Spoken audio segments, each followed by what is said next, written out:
Welcome to Coffee Rants with Dan. I am the spiritual anarchist, Dan Arnold, your host. Tune in for what's really happening every Thursday. That's Thursday at 9 a.m. in Studio A on Revolution Radio. They keep us in fear to manipulate us. They want us ignorant so we're easier to enslave. They make us murder one another so they don't have to do it themselves. Only you can break their mind control by healing the contradictions within your belief systems that allow you to accept their lies in the first place. The time has come for us to remember our divinity, who we really are, to return to what we are meant to be, a service to others, to return to nature, and to reclaim our birthright, that which is freedom. The truth will sound belligerent because it is in direct opposition to lies. So get angry, because anger is sacred, and together we can unite and rise. Rise from this darkness. Humanity, assemble.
And welcome to Morning Coffee Rants with Dan. I am Dan, your host, the spiritual anarchist.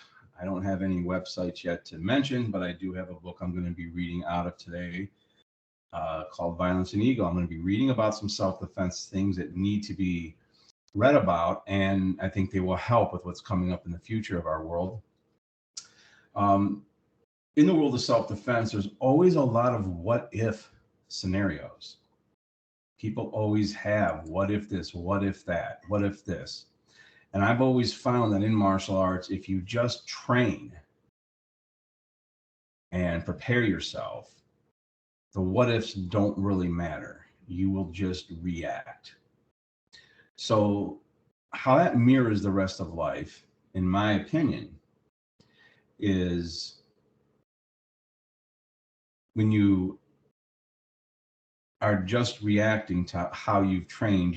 What that basically means is you're never going to rise to any occasion. You will instead fall to the level of your preparedness or training.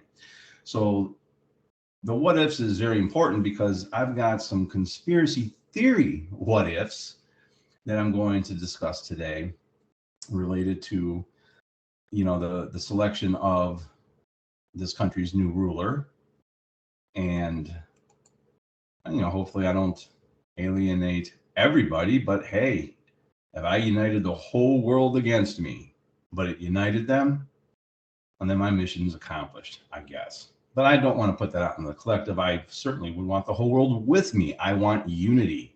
We need to have Christ consciousness, unity consciousness. So with that said, today is November 7th in the year of not my Lord, 2024. And this is the #1 listener-funded radio show in the world on revolution.radio. You can listen to me every Thursday or Thursday morning at 9 a.m. in Studio A. If you have any extra that you can donate to help keep this platform going, it's greatly appreciated by every single host that is out here speaking some type of alternative information or truth that you're not going to find anywhere else. You're not going to find it on mainstream news media. They are owned by BlackRock. They are all bought and paid for. They don't tell people or teach people how to think. They try to tell you what to think, just like they do in our schools.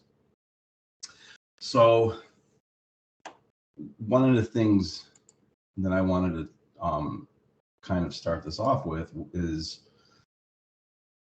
it's going to be about obedience and conformity. It's because that's the real virus. Understand that the beings or entity behind all of this feeds off our negative loosh energy. It creates this because it feeds off it. It's like a energy vampire. And there's been experiments done in the past that are worth talking about really quickly. The first experiment that I'm going to talk about that's been done is called the Milgram experiment. It was a shock experiment by Stanley Milgram in the early 60s that tested people's willingness to shock others with actual press a button and you electrically shock others in increasingly higher voltages and causing more pain for the others. Okay. And it instructed others if instructed by an authority figure. So if instructed by an authority figure and if told you're doing a really good job, people enthusiastically would press the button even though they can hear the scream in the next room. Okay, the conclusion was 65% of the participants would kill someone if an authority figure told them to do so or told them that they were being virtuous in doing so.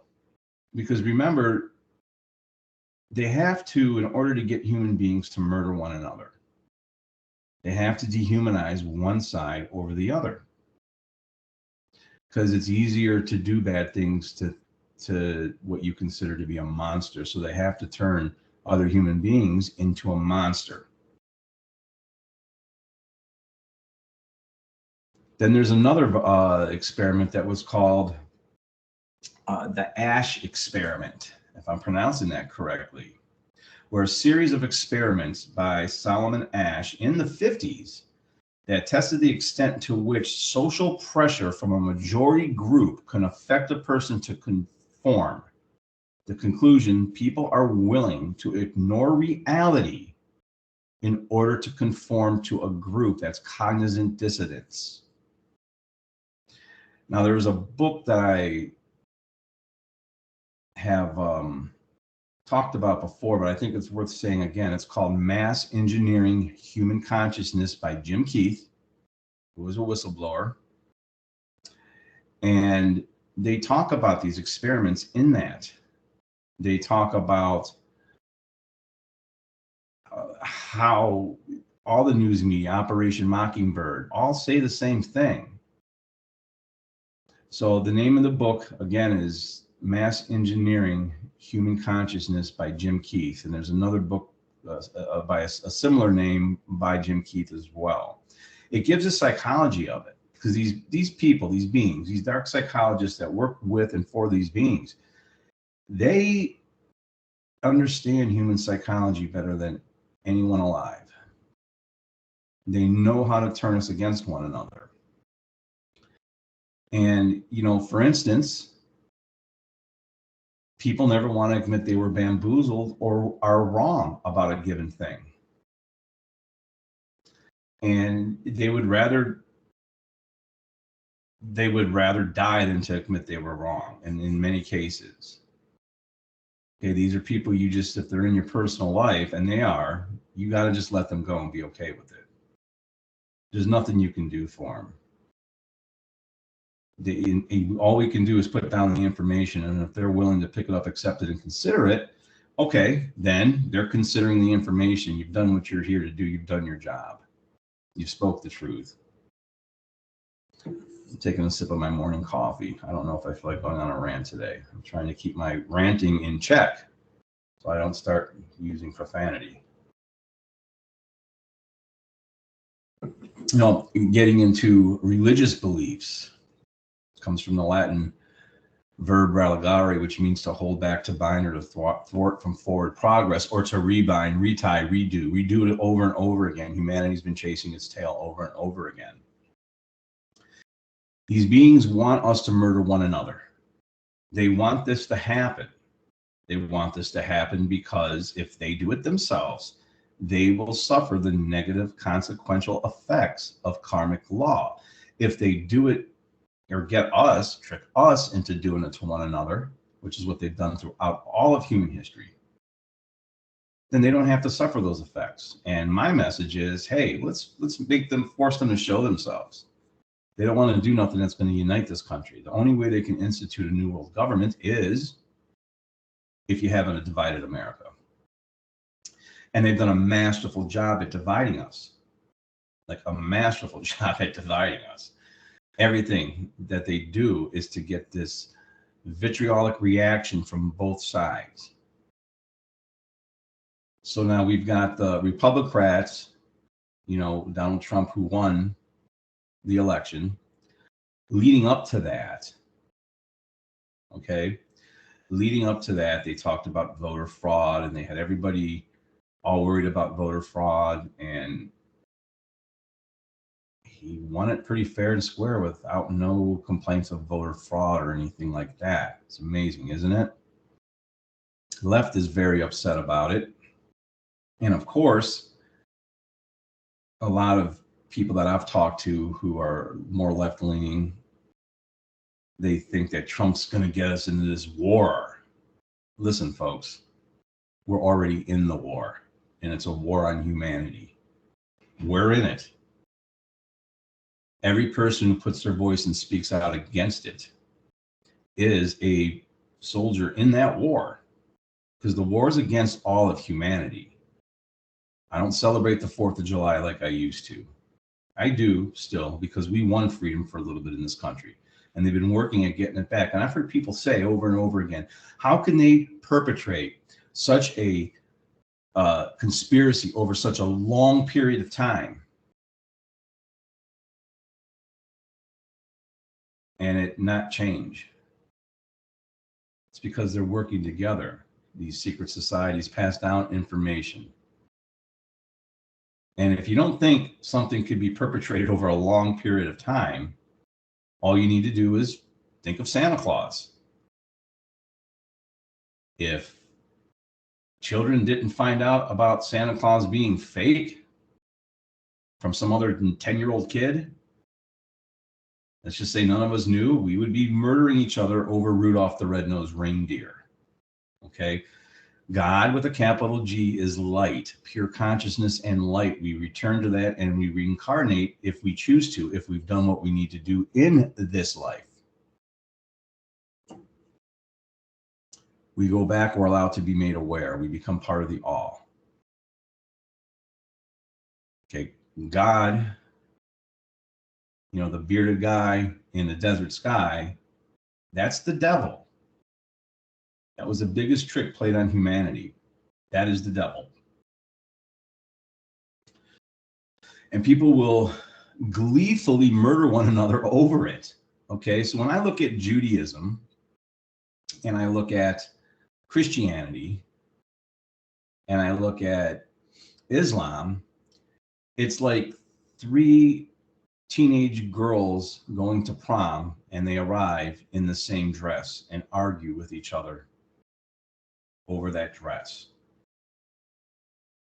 There's a lot of contradictions in religion on purpose. They've got the left and right fighting each other, but they also got the left fighting within themselves with all these contradictions, and the right fighting within themselves with all these contradictions. And I don't like to talk about politics. It seems like it's the low-hanging fruit, but right now, that's the venue being used to rule us. 4 years ago, they locked us all down. all the governments of the world worked in tandem with one another to lock us down and to put masks on our faces and make us all look alike. Folks, I was a former United States Marine. When you go into Marine Corps boot camp, they break you down through trauma-based mind control, and they built you back up into a machine that's very physically fit and will obey orders instantly. How they do this is on day one, they get you really tired. They cut your hair, they give you the same uniform. You look alike, you walk alike. They give you preparatory commands and commands of execution. This is human programming. We can be programmed, deprogrammed, and reprogrammed. Okay, so this is what they did to us in 2020 by getting everyone to wear masks. Now, there's probably going to be another bunch of viruses coming out. There's a saying that the Masons have, and not all Masons are bad. But there's a saying that the Masons I have, and the Dark Masons, they're the ones that I'm worried about the most, because all these different secret societies have light and dark aspects to them. And the ones who are working towards, they all have and know the same information. The difference is what they do with that information. So some of them are using that information to the detriment of humanity for their masters, while others are trying to stop them. This has gone on for years. I suspect it's probably never going to stop. So now I've said this before in other podcasts, or some podcasts. Podcast, yes.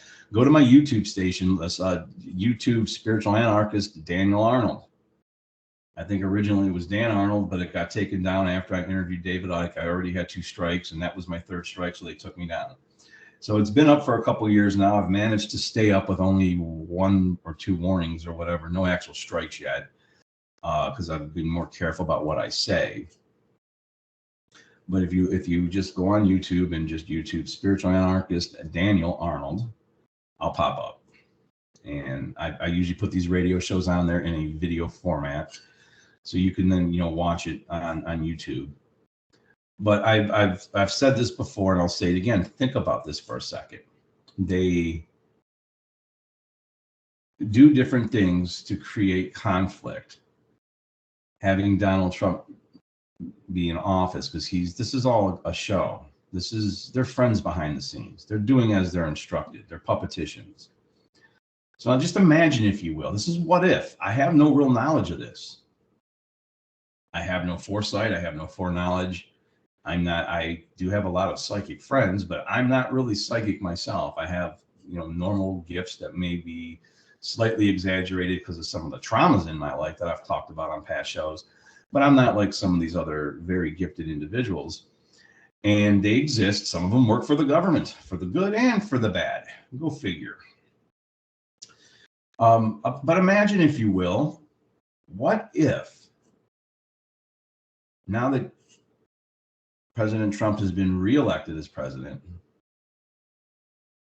what if there's certain things that occur in the next month and a half, that really make the left go off the hook?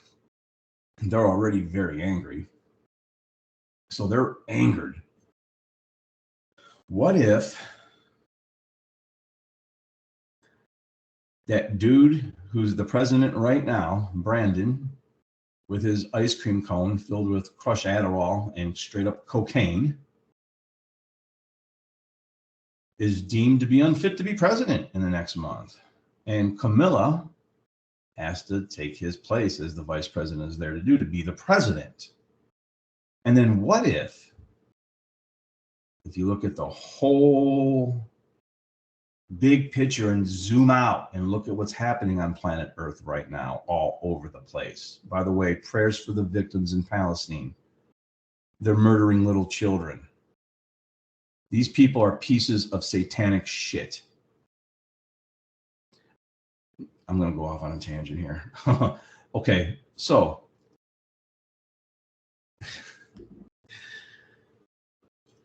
the only Semitic people that are over in that region right now at this point in time are the Palestinians. They are the ancient Phoenicians. The ancient Israelites were also, Semites, but they're not the ones over there. Zionists from London, England, from Poland, and satanic fuckers. Excuse my language. Oh my God, I'm gonna get in trouble for that. See, I get going. I apologize to Revolution.radio and to the FCC for listening to me. But prayers for these people. I'm seeing little girls playing in the street in the midst of rubble. That just goes to show you how durable and that kids can be. And we have to remember that durability and that innocence, and that all of us are children of God, and we are all one. And when we hurt others, we are hurting ourselves. But let me continue. So look, zoom out and look at the whole world view right now. We're at a world war. Think of World War II. World War II was going on for quite a few years before America was officially brought into it in 1945. We've been in a world war now for the last year and a half. Well, really 2 years now. Think about it. A war is officially declared by our Congress, and it's amazing how they all work together when they're told to. And then who stays in office is whoever's in office at that time during a war stays in office to the end of that war. That could happen. You think the right's going to be okay with that? The left's already losing their mind. You think the right's going to be okay with that? That'll make the right lose their mind. They also are going to institute a draft. A lot of people aren't going to want to go to that draft. What if all these people coming through the border of military age and have gone to these different cities after our military was purposely weakened, and now there's this big push for National Guard recruitment and all these other different things to recruit these people who are already militarily trained. You could see the demeanor when they were being escorted over by the Border Patrol. I mean, you can't make this shit up. So what if that was to happen? Or, God forbid, God with a capital G forbid, they've already made an attempt on Trump's life. What if they got him?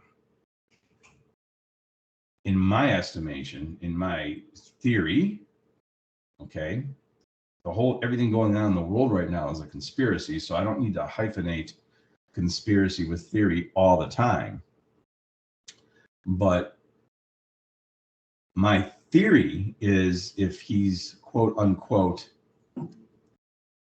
if one of these assassination attempts actually is successful, you'll probably be on the same island as Epstein and a few other people who I think aren't even dead, in my personal opinion. But those are theories. I admit they're theories. They're based on common sense, predictive analysis, and everything that I've seen in the last few years. I will do a whole conspiracy theory episode.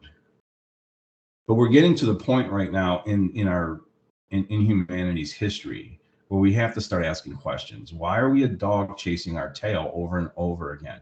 We're in the 6th age right now. Throughout the ages, why has humanity suffered nothing but enslavement of one kind or another and continued wars with one another?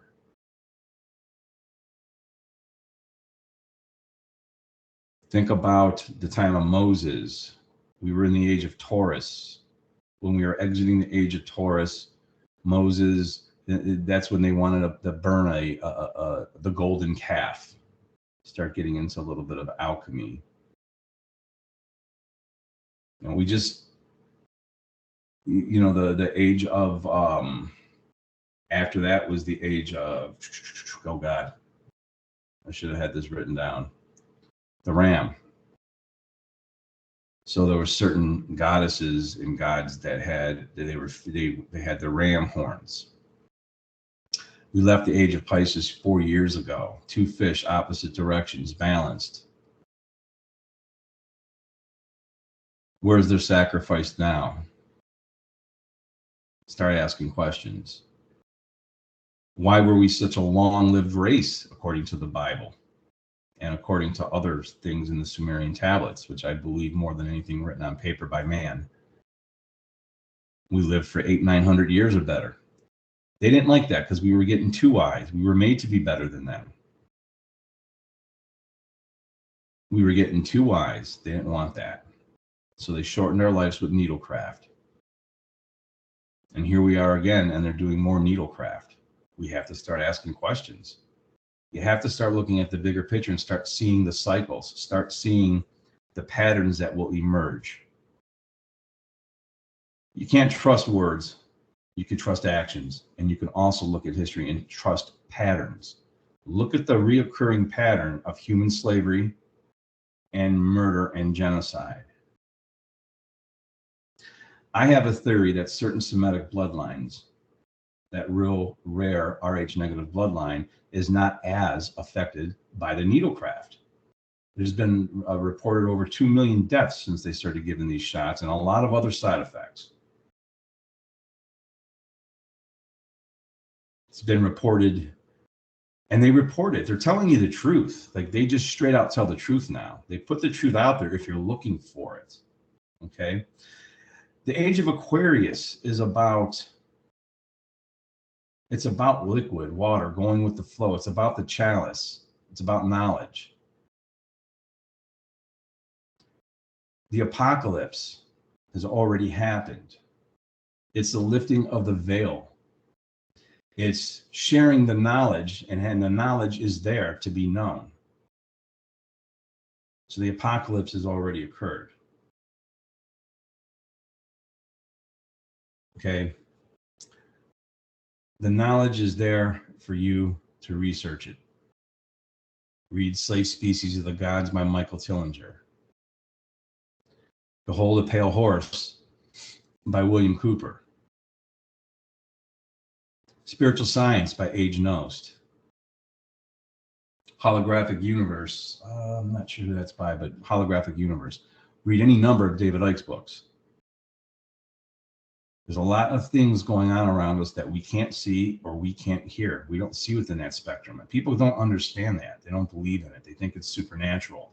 Well, right now, I am projecting my voice into a mic that's plugged into a computer that through Wi-Fi is sending this out into the radio waves that you can't see. So these signals are traveling through walls and traveling all over the place because they're vibrating at a much higher frequency, which is why we can't see them. This is what they mean when they say raise your vibration. This is what they mean when they say change your mind and you change your life. Get out of that loop, that circle loop of trauma. Start being able to admit, hey, maybe we were wrong. Maybe we were bamboozled. Maybe we were lied to. At the beginning of every new age, we're in the 6th age now. At the beginning of every new age, there seems to be a die-off of the old religion, and they reinvent their religion. Because religion's about controlling us with contradictions. Just like politics is a religion. It's used in the same manner. So what if all this is being done to help institute this new world government? They're working together perfectly. It's almost a scripted dance. It's like the WWE show. Backstage, they're all friends. Up front, they fight at each other and get the fans riled up. If you were to take a big shoebox and on one side put a bunch of black ants and on the other side put a bunch of red ants and make sure both had all the resources they needed on both sides, they probably wouldn't try to murder one another. Shake it up a little bit and watch what happens.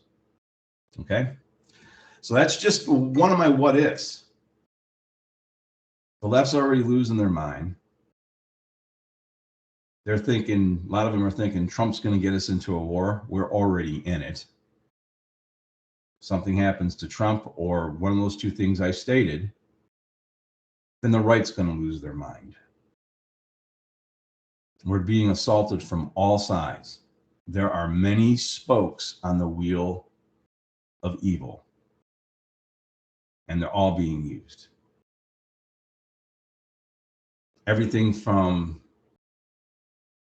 the poison they're putting in our food, the poison they're putting in our water, the poison that they're spraying in airplanes, to how they indoctrinate our kids at school, how they try to indoctrinate us with certain religious beliefs, with stuff filled with contradictions. Which brings me to research. When you start researching, I am trying to be very measured because, as I already did once today, God, I feel terrible. I hope I'm not in any trouble, but I don't want to use profanity when I go off on any of these rants. And this isn't even a rant. I'm sharing information. And if I do start to rant, that's when I have to be careful. When I see people being hurt, that's when I see children being hurt, it gets me angry. It gets me angry that order followers think they're doing a good job when they're bombing kids. That they don't understand how this is all being funded. But anyway, where was I? Oh, I was talking about research. I'm sorry. I'm going to take a sip of my morning coffee. And I want to give a special thanks to my producer, Knuckles, aka Knucklehead, the Knuckster, man's best friend, nothing more loyal, loves me more than he loves himself. God bless dogs, canines. Think of a wolf pack. I would take a pack of 7, 8 wolves with me into any wilderness and feel safe if they were my friends. Polar bears, grizzly bears, doesn't matter. So thank you, Knuckles, for being my producer as he's just laying there lazily sleeping. Anyway, when you research, okay, if you research with any predisposed agenda, if you have any predisposed beliefs, it's going to skew your research because it's human nature to want to be correct and right. And you're going to research in a manner that validates your already predisposed beliefs. This is what I see with a lot of people who will study old religious scrolls and texts, and they'll make sure they get every spin on it they can to validate their already held belief. True research, when you do it, you don't do it with any agenda. You just do it and see where the facts lead you. See where the objective truth of whatever research you're doing leads you. It's not always going to lead someplace great, but then you'll at least know the truth. And right now, there's a lot of lies being put out into the collective that everyone's just buying because they're watching the news. I only watch the news insofar as to find out what they're going to try to do next because I could read between the lines. And actually, they're putting the truth out there, what's going to happen and what they're going to do. And everybody's inaction is basically their consent.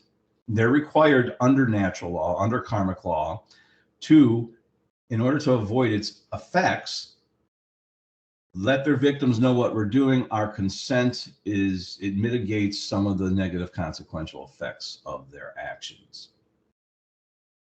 And maybe one of these shows I'll go into an in-depth, as in-depth as I understand knowledge of karmic law and natural law. If you want to know more about that, I haven't plugged this site in a while, but go to whatonearthishappening.com. Mark Passio has done the best job of that out of anyone in the entire world. Mark, if you're listening, thank you. I'd love to talk to you, meet you someday. But with that said, what I'm going to do is I'm going to start reading from Violence and Ego, and I'm going to be reading about self-defense because it's important stuff. This book could be found on Amazon. Type in Violence and Ego, Understanding the Principles of Functional Self-Defense. And what I break down in this book is the difference between combat sports, traditional martial arts, and reality-based self-defense, and how I took a little bit of the best parts of all of those to add them to what I do personally, because they can feed off of each other. Within the martial arts community for 15, 20 years, it's not as bad now as it used to be. There was always a lot of ego involved on which one's better. I break down in this book why they all have a place. They all have their place. And you should train, practice, and study from each one of those 3 spaces. Reality-based self-defense, training under an adrenal response. I'm going to be reading about that in this chapter. training combat sports, so you have good timing and distancing, okay? And traditional martial arts, which teaches the respect, the honor, and does some pretty good job at bone conditioning if it's done the right way on a Marco Hour board. Kicking banana trees. Muay Thai is a traditional martial art, even though it's a combat sport. Go kick some things with your shins and find out how hard your shins will get after a while. How hard your knife hand can get, how hard your knuckles can get, because you calcify the bones. It's called Wood's Law, by the way. You create these little minor fractures by doing that kind of stuff. And when they heal, and you need to heal them, and there's special ways of doing that also with Ditta Jiao and heat overnight. It gets the old blood out, new blood in. It calcifies and makes it harder. It's our body's natural way of being able to adapt to what we're putting it through. Okay. But anyway, I'm going to start reading here because I ended last week about different distancing with threats, and I talked about being able to spot the threat. So, and I talked about the different stages. So please go back. You can go into the archives and you can just listen to last week's show. I was told it was one of my better shows so far. I'm getting a little bit better, more comfortable as I do this. But I'm going to continue reading now. Shutting down a threat, stage 1. Ladies, do not ever be concerned about coming across as a bitch when you are simply being assertive and showing confidence. If I was casually approaching someone, especially a female, to ask her a legitimate question, and at about 7 to 8 feet away, she held up the palm of her hand facing me and stated, "I'm not comfortable with people I don't know getting in my personal space. Can I help you?" I would respect her concern and immediately do what most good men would do in this situation. I would immediately stop, put my hands up, palms facing her, and step back apologizing. Many guys may just completely turn away and apologize as they're walking the other way. They may be thinking, "Wow, she's paranoid. What's wrong with her?" Who cares what they are thinking? It is better to be safe than sorry if, for whatever reason, this guy or situation is setting off your danger alarms. Remember that childlike fear will always save you, and it'll rarely steer you in the wrong direction. It will rarely betray you. In order to be able to defend yourself both physically and legally, because we still have man's law to follow, or you end up getting kidnapped and thrown in a prison for the rest of your life, you first have to ascertain somebody's intent. In order to ascertain somebody's intent, you must set clear boundaries. And when those boundaries are crossed, that's when you know what their intent is, which is why I tend not to bother people if I'm ghosted. I tend not to try to get a hold of somebody more than 2 or 3 times. People are busy. I don't take it personally. Okay. Anyways, that wasn't in the book. I'm continuing. Once you set the clear boundaries, you can then ascertain their intent. Ladies, if anything other than that happens after you have expressed your discomfort, especially if they keep talking and moving towards you, something is definitely not right. So run. But think about what you would do if this guy didn't stop. Picture what locations you might be at that this could happen and wargame these situations. Wargaming will be covered soon. I'm going to cover that in here. It's very important to already have cognitively, have gone through something. When the time comes, you'll be better prepared because you've already been through it once. That's what wargaming basically is. Okay, along the same line, another scenario may be you're walking to your car, and because you now have good situational awareness, you see someone that makes you nervous. Maybe he's dressed shabbily, or you have never seen him before. This especially goes for the workplace where you see the same people at the same times coming and going every day. This would be the same for colleges and schools. So you start to take a slightly different path to keep you from having to walk directly past this person, and he tracks on you, walking towards your changed direction. Now is the time to run.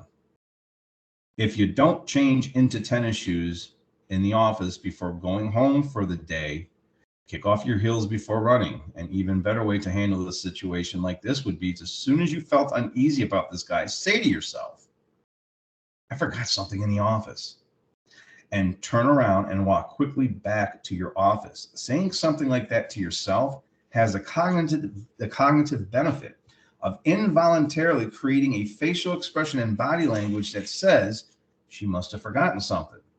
So 9 out of 10 times, if this guy is looking to panhandle or rob someone, he'll wait there for someone else or go elsewhere.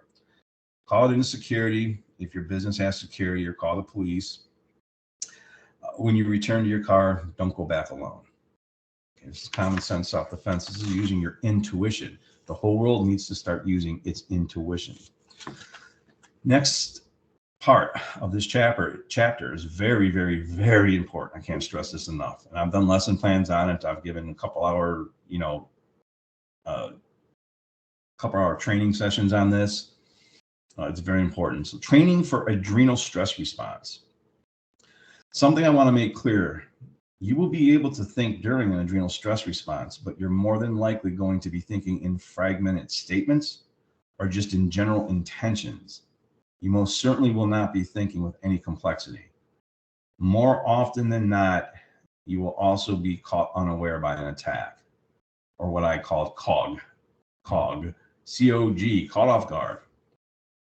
That is why 80% of self-defense is having good situational and environmental awareness.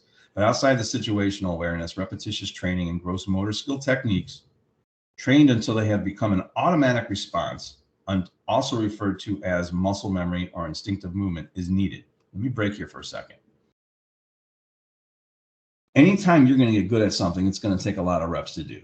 I'm most certainly better at talking into a little dot in my computer and talking alone and just, monologuing than I ever was before, although I'm going to have, guests on the show, probably psychic Sonia Hortzman. She's a very well-known Bigfooter and a really legit psychic. I'm looking forward to that. I'm looking forward to having other guests, but I've gotten better at this as I've gone along. You get better at writing as you write. You get better doing anything as you rep it out. Repetition, that's the light, positive side of repetition. The dark side of repetition is what Project Mockingbird does. It's what the mainstream news media does. They tell you the same thing over and over and over again until you conform and believe it. That's called gaslighting, which I've covered. So continue. We're talking about muscle memory, instinctive movement is needed. In general, men and women's adrenal stress response to an attack are physiologically the same. However, for you women, it will take longer for it to kick in than it does for a man. This is by nature's design, and it is biological. During that time, you will be able to actually think a little longer and clearer at the onset of an attack than your male counterparts, which is good because it may allow you to see other threats or avenues of escape a man may miss. The downside is that by the time your fight or flight response does kick in, you might have already taken too much damage to effectively defend yourself. This is because when these things happen to us, they take on a surreal feeling. This happened to me the first time. I was about to actually break and say this. I wrote it in the book. How about that? This happened to me the first time a gun was pulled on me. People go into denial thinking this can't be happening to me. Or they try to figure out, why is this happening? Neither of these things will help you. You will need to be trained to snap yourself out of this tendency in order to be able to act, respond, react. This will require training with an instructor who is fairly well-rounded in his ability to not only perform, but to teach. Being good at one does not always translate to being good at the other. Let me break for a second. Personally, I think if you're teaching something, you should be good at what you're teaching, especially if it's a physical skill. But the ability to teach and pass on information is a skill all its own. So you could take a PowerPoint presentation you've never done before, you read it once, and you should be able to present it professionally if you're a good teacher. But that said, most skills, especially physical ones, you should be able to do as well as teach. Now, as at one point in my life, I was really equal at both. As I'm getting a little older, I'm probably a little bit better at teaching, but that's okay. Okay, so I ended translate to being good at it. This type of self-defense training, COG training, in my opinion, should have two components to it. Component number one should be repetitious training of gross motor movements, basic but effective strikes, or what we in martial arts circles refer to as high percentage techniques. because they work more often than not. They might be trained in a stimulus response manner. They must be trained, they must be trained in a stimulus response manner over and over again. Stimulus response, stimulus response, stimulus. You feel an assault or see a threat. Response. You react to that threat or attack with a counterattack that you do not have to think about anymore because you have trained that response into an instinctive movement based on the stimulus. This is one of the reasons, I'm breaking for a second. This is one of the reasons why, if you watch Saturday afternoon Kung Fu Theater, man, those moves are really intricate, awesome. There's some awesome stuff there. You watch kata, XMA, extreme martial arts, and they're doing bow staff katas and gymnastics and all this other stuff. It's great. You watch an MMA fight compared to that, it might look boring. Okay? Go try to fight one of those guys and see how bored you feel. Trust me. So you got to train these gross motor skill movements to the point where they are just non-forgettable. Your mind ain't thinking, you're living completely in the moment and reacting. Component number 2 should include scenario training that elicits at least a partial adrenal reaction while keeping safety in mind. This kind of training helps people become more accustomed to functioning better in the presence of stress or fear. I usually elicit a partial adrenal response from students by simply yelling at them very suddenly and very loudly. And I do this with the most murderous look and intent I can muster. Again, thank you, Marines. But remember, no amount of training or even real world experience for that matter will 100% guarantee anyone's safety. As with any type of martial arts training, you will fight how you train. Adrenal response training will help you increase your chances of effectively defending yourself. It is all about risk mitigation. One of my really good trainers used to always say, we never rise to the occasion, we fall to the level of our training. Remember, you can have fighting without self-defense, but once the situation gets physical, you can rarely have self-defense without fighting. Which means you have to attempt, which you have to give your permission, self-permission to get violent. You have to give yourself permission to get calm, turn on that inner psycho, and give yourself permission to be violent. Most people, especially people who have never really had any,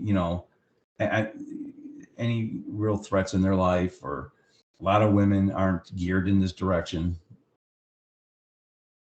You have to give yourself, especially ladies, you have to give yourself permission to get violent, to defend yourself. And you're more capable than you know. This is one of the reasons why one of the first things I do is teach certain strikes of certain areas of the body and not the groin to women. So that way, you teach a woman how to throw 3 or 4 piece combinations of punches, and they do it right to a man's throat. He's not expecting that coming from a woman at all. It'll shock him just enough for you to escape. This isn't a kung fu movie where you have to stay there to the end. Bodies strewn about all around you because you're just that bad of an ass. You do what you need to do to defend yourself, and then you get out of danger as quickly as possible. Which brings me to something else coming up. If we end up in some type of dystopian future where you're having to travel in crowds and you're having to go from point A to point B, and there's there's riots going on or there's violence happening, you should endeavor to not look like a combatant. You shouldn't have on your kit. Okay, I see all these dudes who aren't trained worth a shit. They all got their kits. They're going to have their kit and go out there, and the people who are trained are going to target you because of the way you look. Okay, bare minimum, have a handgun that you and a pocket knife that you can conceal. Have something you could start a fire with. I think a fixed blade is better than a pocket knife. Have something to stay warm with. Maybe a small thing to, if you needed to, have a small tarp with you in a backpack or something that you can make a shelter with. I happen to have one that blocks infrared, technology. And it's small. It's like 8x6, but it'll cover you up from the rain. Have an emergency blanket that holds in your body heat. This is all stuff that will just fit in a small backpack. Have a chem light or two. Maybe a small thing of peanut butter. 2 tablespoons of peanut butter per day will allow you to survive. have some type of way of filtering water. All this stuff would fit in a small backpack, and you can look like a hippie as you're traveling from point A to point B, and you are a NPC as far as the powers that be. You want to be as unassuming as possible. Okay. So this is going to be, I'm going to continue reading here. I got like about 5 more minutes. And this is going to be a story of attempted abduction. If you ever find yourself the victim of an attempted abduction, the same principle of immediately counterattacking applies. Never, and I mean never, willingly allow yourself to be taken to a secondary location, which is a secondary crime scene, by your attacker. That type of predator isn't looking at you quite the same way a drug addict wanting your money is, although their actions are still considered predatory and violent. This is a serial predator who wants to take you to a secondary location because that location is where he feels safer and more in control. This is also a resource predator. But in this case, you're the resource. Not your purse, not your money. You are the resource. This criminal is a real sociopathic psychopath with sick fantasies. I don't want to scare you, but if you're taken to a secondary location, your chances of survival are greatly reduced. So you must fight hard. Side note, I was watching when animals attack. They said if a bear attacks you, you have a 50-50 chance of surviving if you play dead. This is because you may have just accidentally surprised it on the trail, or the bear has its cubs nearby. This kind of reminds me of the resource predator who may stop his assault and leave you alone once he has your purse. On the other hand, when a big cat attacks you, it is doing so because it sees you as a food source. In fact, it has probably already stalked you for several minutes before launching its attack. So if you ever play dead with a cat that is predating on you, dead is what you will be. It's for this reason animal experts advice is to fight a predatory cat for all you're worth. This is the same with a sociopathic, psychopathic captor. Okay, so back on topic. This, of course, doesn't mean you give up if you end up at a secondary location. People have survived this situation, as shown in the link I provide earlier in this chapter. You have to attempt to develop a rapport with your captor. Tell him your first name, ask him his. Try to get him to talk. There is no way I can tell you exactly what you should do in this scenario because every situation is different. The bottom line is you have to try to get him to view you as another human being. I'm going to stop for a second real quick. There's only a few minutes left. What I'm going to add to that would be is this: if you ever do find yourself a hostage or a captive, something that you should probably do is every chance you get, groom yourself. Make your hair look nice. Try to clean your teeth. Present yourself as a human being and not as this monster that this, mind-controlled being is trying to look at you as. In the case of this kind of thing, in the past, there were even Nazi German soldiers during World War II who refused to kill people. These people actually made themselves human in some kind of way. They got a humane response from their captors. And to my order followers out there, we want to get a humane response from you and tell you don't do immoral things for money. My message is to you guys. To the cops I've worked with, I have nothing against any of you. In fact, I still have a lot of love for quite a few of you, actually. And that includes my federal job. I know some of you are oath keepers. So I'm calling upon all order followers in the military, in the police, to keep your oath, because the people that they allowed into this country who are going to be in your ranks, they didn't take your oath. They took a different one. So with that said, I'm going to leave off the reading for today. And I just want to tell everybody nothing but love. Stay safe. Stay strapped. Stay frosty. Remember, we need compassion and patience with people in our lives. And if we can fix up ourselves and help fix up those around us, it will spread. And maybe in that way, we can finally have some kind of peace where we don't need some savior, where we don't need some new religion. All right, man. With that said, that'll end the show. Music hasn't started. I just want to say, see you next week. Stay safe, stay healthy. Nothing but love. Peace.